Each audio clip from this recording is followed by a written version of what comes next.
আসসালামু আলাইকুম। আমরা জানি কি জন্য এসছি। শ্যামল বাবু বা আমার অমুসলিম ভাইরা জানে না যে আমরা এসছি কি জন্য। ওরা ভাবছে মোদি যেটা করেছে ওইটা ভালো করেছে। আপনাকে ক্লিয়ার করে দিই শ্যামল বাবু, দীপঙ্কর বাবু, আপনাকে ক্লিয়ার করে দিই, মুসলিম সম্প্রদায়ের মানুষ আপনার লগ্ন দেখে, ডেট দেখে, সিঁদুর পরিয়ে যে মেয়েটাকে বিয়ে করেছেন, আমরা ওই বউটাকে কেড়ে নেওয়ার আন্দোলন করছি না। আমি যাকে মোহর দিয়ে, মৌলভী সাহেব দিয়ে বিয়ে করেছি, এই সরকার বলছে উকিল সাহেব আপনার বউকে আমার ভালো লেগেছে, আই লাভ ইউ, আপনার বউ হামকো দে দো। ঠিক তেমনি আমার বাপের, আমার পূর্বপুরুষের দেওয়া জমিতে ওয়াকফ সম্পত্তিকে বলছে এই জমিগুলো আমাদেরকে দে।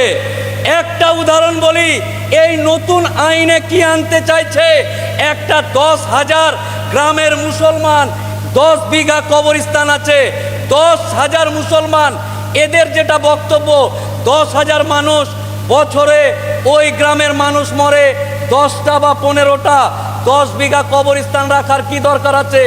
মুসলমান সমাজ, আমার বাপ দাদুরা নবাবের ছেড়ে যাওয়া বংশধর, কবরস্থান নিব চাচাজি, আপনার জমি অনেক আছে, আমাদের এলাকায় কবরস্থান, যে কবরটাতে মাটি দিই জল উঠে যায়, আল্লাহ আপনাকে সম্পত্তি দিয়েছে, কবরস্থানের জন্য জমি দেন। বলল ঠিক আছে, যা নিয়ে নে। তো আমরা নবাবের ছেড়ে যাওয়া বংশধর কৃপণতা না করে কবরস্থান করেছি 10 বিঘার, মাজার করেছি 100 বিঘার, মসজিদ করেছি 600 বিঘার। এই সম্পত্তিগুলোতে এই আইনে বলছে একটা গ্রামে 10,000 লোক, 10টা 20টা মরে, ফালতু ফালতু দামি জায়গাগুলো কবরস্থান করে রেখে দিয়েছে। আপনারা যেহেতু এক গ্রামে 10,000 মরে 4-5 জন বা 10 জন, 4 কাঠা ঘেরে নেন, আর বাকিটা সরকার নিয়ে ওখানে টোটো স্ট্যান্ড, গাড়ির বাস স্ট্যান্ড, আর টোটো ভুটভুটি আর পানের দোকান খুলবে। আমার বাপ যেখানে সাহিত্য আছে, আমার দাদু যেখানে সাহিত্য আছে, এই সরকার চক্রান্ত করে ওই কবরস্থানের মধ্যে এই গাড়ির চাকা, টোটোর চাকা আর পানের ভিত ফেলতে চাইছে। সাবধান, আজকেই দ্বন্দ্ব ভুলে ওয়াকফ সম্পত্তি, এটা আমার বাপ দাদের মাথার ঘাম পায়ে ফেলে, যেমন আমরা কারো বউয়ের দিকে নয়, আমরা নিজের স্ত্রীকে বাঁচানোর জন্য, নিজের সম্পত্তি বাঁচানোর জন্য এই আন্দোলন করছি। আমার অমুসলিম ভাই সহ ভারতবর্ষের সমস্ত জনসাধারণ, তারা যেন আমাদেরকে ভুল না বুঝে। আজকে মসজিদ ডিএমকে পাওয়ার দিচ্ছে, ডিএম যেতে যেতে যদি মনে করে এই টিপু সুলতান মসজিদটা খুব সুন্দর, এখানে তো মেট্রো হয়ে গেছে, ये মসজিদ হামকো দে দো, গব্বর সিং এর মতন ডায়লগ। মোদির লোক, এই সরকার বলতে চাইছে এ কালিয়া এ হাত মুঝে দে দে। ঠিক তেমনি ডিএম যদি মনে করে এই মসজিদকে তুলে দিয়ে এখানে বাস স্ট্যান্ড করব, তাহলে ডিএম তাদেরকে বলবে কাগজ দেখা। 600 বছর আগের মসজিদ, 1200 বছর আগের মসজিদ, আমার বাপ দাদুদের তৈরি করা মসজিদ, এই মসজিদ নিজের জান থাকতে কারো হাতে তুলে দিতে চায় না। প্রত্যেকটা মুসলিম সম্প্রদায়ের ধর্মাবলম্বী মানুষদেরকে বলছি, আপনাদেরকে বলছি, যেমন শ্যামল বাবু না জেনেই ওয়াকফ মানে বাপের সম্পত্তি মনে করছে, মোদি দিচ্ছে ভালো কথা, এই মুসলমানদের কাছে এত কেন থাকবে, আমরা নিয়ে নিব, মনে হচ্ছে বাপের জিনিস নিয়ে নিবে। ঠিক তেমনি আপনাদেরকে আমি মোফাক্কেরুল ইসলাম অনুরোধ করে বলছি, আপনারাও গিয়ে ওয়াকফ কি মসজিদের জমি, ওয়াকফ কি কবরস্থান, আরে ওয়াকফের জন্য একটা আদালত আছে, কোর্ট আছে, উকিল আছে, নির্দিষ্ট পদ্ধতিতে ওয়াকফ আইন চলে। আজকে স্বাধীনতার পর আমার বাপ রক্ত দিয়েছে, আমার দাদু রক্ত দিয়েছে, এই দেশ, এই পতাকাকে বুকে নিয়ে আমরা 70-74 বছর ধরে এই দেশে বাস করছি।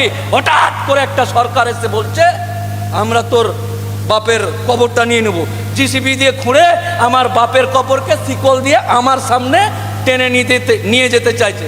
জিসিবি, কবরস্থান, বাপের কবর, যেই বাপের ঔরসে, যে বাপের জলে তৈরি হয়েছি, আমার বাপের কবর আমার সামনে জিসিবি দিয়ে খুঁড়ে চেন দিয়ে টানতে টানতে নিয়ে যাচ্ছে। তাই ব্রাদার ইসলাম, এই মহা সমাবেশে আপনাদেরকে একটাই কথা বলছি, আপনারা নিজেই আগে জানুন ওয়াকাফ কি, কেন, কার, কিভাবে এসছে আর কি করতে চাইছে। কারণ আমার চাচাতো ভাইকে জিজ্ঞাসা করছে শ্যামল বাবুর ছেলে দীপঙ্কর, কলকাতায় কি হয়েছিল রে, ওয়াকাফ ওয়াকাফ ওয়াকাফ। হ্যাঁ, আমিও জানি না, তাহলে নিজেও জানে না, ওও জানে না, ভুল বার্তা যাবে। তাই আমরা আগে জানবো ওয়াকাফ কি জিনিস। আগামী দিন যে কোনো রাজনৈতিক দ্বন্দ্ব ভুলে গিয়ে তৃণমূল করা মুসলমান, কংগ্রেস করা মুসলমান, আইএসএফ করা মুসলমান, পয়সার লোভে বিজেপি করা মুসলমান, সবাইকে রাজনৈতিক চাদর খুলে দিয়ে ওয়াকাফের কথা হবে। তৃণমূল থাক, কংগ্রেস থাক, সিপিএম থাক, আইএসএফ থাক, চল বাপের কবর বাঁচাতে হবে। নারায়ে তাকবীর, নারায়ে তাকবীর। আপনারা সকলেই আগামী দিন রাজনৈতিক দ্বন্দ্ব হবে কিসের জন্য? আমার এলাকার রাস্তা হয়নি, স্কুল নাই, এগুলো যেখানে কোরআনের কথা হবে, আল্লাহর কথা হবে, জাত, কম, ধর্ম, ভাই মুসলমানের কথা হবে। কোন রাজনৈতিক দ্বন্দ্ব ভুলে গিয়ে আমার যে সমস্ত দায়িত্বশীল ব্যক্তিরা আছে, যেখানে ডাকবে আপনারা উপস্থিত হবেন ইনশাআল্লাহ।